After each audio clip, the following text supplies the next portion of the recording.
morning students. Yes beta, chapter 5 is going on, separation of substances, and in today's lecture we will discuss separation of mixture by using more than one method. यानी किसी भी mixture को separate जब हमें करना है, लेकिन separation के दौरान हम एक से ज़्यादा मेथड यूज़ करेंगे उसको सेपरेट करने, क्योंकि प्रीवियस कई बार जो है मिक्सचर को एक सिंगल मेथड ही सफिशिएंट है, लेकिन अगर इम्प्योरिटीज ज़्यादा है तो उसको हम एक से ज़्यादा मेथड से भी सेपरेट कर सकते हैं। जैसे एग्जांपल हम लेके चलते हैं, separation of mixture of sand and salt. मतलब हमने हमारे पास sand and salt both are separated, then which method we apply in that case. इसमें हम क्या करेंगे, देखो हमारे पास जो मिक्सचर है वो क्या है, उसमें सैंड भी मिक्स है और साल्ट भी मिक्स है। तो इसके लिए मेथड हम टू मेथड्स हम अप्लाई करेंगे। First one is filtration and the other one is evaporation. यानी सबसे पहले हम एक मिक्सचर के अंदर सैंड एंड साल्ट के अंदर क्या करेंगे, पानी, थोड़ा सा पानी के डालेंगे और इसको डिसॉल्व कर देंगे। तो हमें पता है पानी के अंदर साल्ट डिसॉल्व हो जाएगा, लेकिन जो सैंड है वो पानी के अंदर डिसॉल्व नहीं होगा। तो उसको हम फिल्टर पेपर की सहायता से, उसको फिल्ट्रेशन या फिल्ट्रेशन मेथड से हम उस सैंड को सेपरेट कर देंगे, अलग कर देंगे। तो अब हमारे मिक्सचर में से सैंड सेपरेट हो गया। अब हमारे पास क्या बचा हुआ है, it is dissolve salt. Dissolve salt है ना, इस मिक्सचर के अंदर पानी है और डिसॉल्व साल्ट है। Now we apply evaporation method. तो इवापोरेशन से क्या होगा, पानी जो होगा वो वाटर जो होगा वो वेपोराइज हो जाएगा और केवल हमारे पास क्या रह जाएगा, एज ए रेजिड्यू साल्ट रह जाएगा। तो हमने इस मेथड में देखा, इस प्रोसेस में देखा कि हमें मिक्सचर को सेपरेट करने के लिए एक से ज्यादा जो है मेथड्स अप्लाई करने पड़ रहे हैं। तो सेम और भी बहुत से एग्जांपल हैं जो आपकी बुक में दिए हुए हैं, आप उनको रीड कर लेना। Now next topic is saturated solution. What is saturated solution? Saturated solution क्या होती है? देखो इसके लिए हम एक एग्जांपल लेते हैं। मैंने एक कप लिया, पानी का लिया और उसके अंदर नमक घोलना शुरू कर दिया। ठीक है, मैं घोला तो वो नमक घुल रहा है। फिर मैंने और नमक डाला लेकिन वो नहीं घुल रहा है। कि अब उसकी, तो इसका क्या मतलब हुआ, एक लिमिट होती है उतने पानी के अंदर कि उस लिमिट तक ही वो चीज जो है, हमारी जो सॉल्यूट है वो डिसॉल्व हो सकता है। तो यहाँ उसके बेस पर हम कहेंगे a solution in which no more substance can be dissolve. मतलब ऐसी सॉल्यूशन जिसके अंदर और ज्यादा सब्सटेंस नहीं डिसॉल्व हो सकता, एट दैट टेम्परेचर, उस टेम्परेचर पर is called a saturated solution. तो ऐसी सॉल्यूशन को क्या कहेंगे हम, सैचुरेटेड सॉल्यूशन। मत मीन्स अब वो सॉल्यूशन क्या है, कैसी है, जब उसमें डिसॉल्व होना बंद हो गया, that means it is saturated solution. अब इससे ज्यादा उसमें हम सॉल्यूट को नहीं डिसॉल्व कर सकते। तो the saturated solution can contain the maximum amount of substance which can be dissolved in it at that temperature। मतलब सैचुरेटेड सॉल्यूशन के अंदर maximum amount of substance dissolve हो चुका होता है और अब उस टेम्परेचर पे उससे ज्यादा सब्सटेंस नहीं डिसॉल्व किया जा सकता।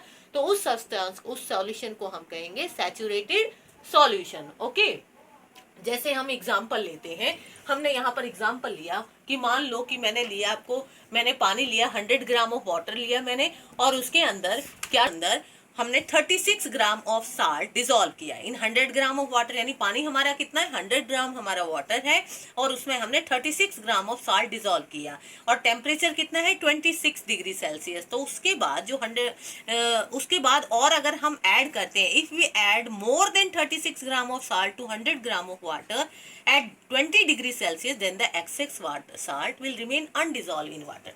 मतलब जो वो अब एक्सेस साल्ट है, जो मैं 36 ग्राम से ज्यादा साल्ट ऐड कर रही हूँ, अब उस टेम्परेचर पर वो साल्ट डिसॉल्व नहीं होगा। ठीक है ना, वो लेफ्ट रह जाएगा, अनडिसॉल्व रह जाएगा। तो that means that solution is saturated. Now next term is solubility। What is solubility? The maximum amount of a substance which can be dissolved in 100 gram of water at a given temperature is called solubility। solubility होती है soluble, कितनी चीज soluble हो सकती है।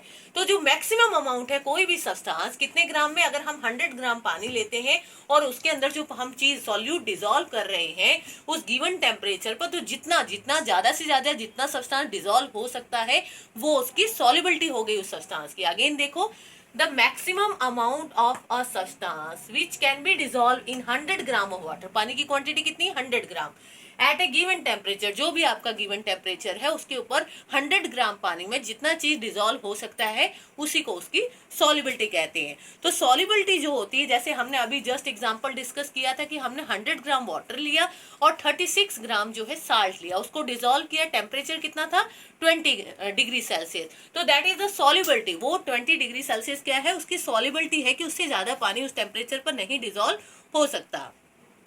तो it is clear that the solubility of substance refer to its saturated solution। और जो solubility होती है different substance in water is different, अलग अलग होती है, हर substance की अलग अलग solubility होती है। जैसे हम एग्जांपल लेते हैं कि मैंने 21, जैसे solubility of water at 20 degree Celsius पे कॉपर सल्फेट ले लो, CuSO4 जो होता है 21 ग्राम होती है, पोटेशियम नाइट्रेट ले लेते हो 32 ग्राम होती है, और सोडियम क्लोराइड लिया जाए यानी कॉमन साल्ट लिया जाए तो 36 ग्राम होती है। इसी तरह से 100 gram of water can dissolve as much as 204 gram of sugar, यानी कि अगर 100 ग्राम हम पानी लेते हैं और उसमें 204 ग्राम जो अगर चीनी डिजोल्व की जाए एट 25 डिग्री टेम्परेचर पर, तो वो उसकी सॉल्युबिलिटी हो गई कि 20 डिग्री सेल्सियस पर इससे ज्यादा 204 ग्राम से ज्यादा जो है सॉल्यूट डिजोल्व चीनी जो है वो डिजोल्व नहीं हो सकती उस पानी के अंदर। Okay, now that is the solubility of a substance at given temperature. Now effect of heating and cooling on a saturated solution. अब हमारी जो सैचुरेटेड सॉल्यूशन है, सैचुरेटेड सॉल्यूशन क्या थी, सैचुरेटेड सॉल्यूशन को हमने एक्सप्लेन किया था, solution in which no more substance can be dissolve, मतलब ऐसी सॉल्यूशन जिसमें और ज्यादा सब्सटेंस नहीं डिजोल्व किया जा सकता एट ए गिवन टेम्परेचर पर, तो दैट इज सैचुरेटेड सॉल्यूशन। तो इफेक्ट क्या पड़ता है सैचुरेटेड सॉल्यूशन के ऊपर, किसी हीटिंग का या कूलिंग का, increases on increasing the temperature, यानी अगर हम टेम्परेचर को इंक्रीज कर देते हैं तो सॉल्युबिलिटी जो है वो बढ़ जाती है, और अगर टेम्परेचर को कम कर दिया जाए तो सॉल्युबिलिटी जो है वो डिक्रीज हो जाती है। ओके, जैसे हम एग्जांपल लेते हैं कि अगर हमें और चीनी डिजोल्व करनी है तो हम टेम्परेचर बढ़ा दे रहे हैं, तो इट मीन चीनी जो है 204 ग्राम से ज्यादा और ज्यादा डिजोल्व हो सकती है क्योंकि टेम्परेचर इंक्रीज कर दिया गया है। लेकिन उसी टेम्परेचर को अगर हम कम कर दे, लोअर कर दे, तो सॉल्युबिलिटी जो है वो डिक्रीज हो जाएगी। तो this is all about this chapter and this is the end of this chapter. Thank you बेटा।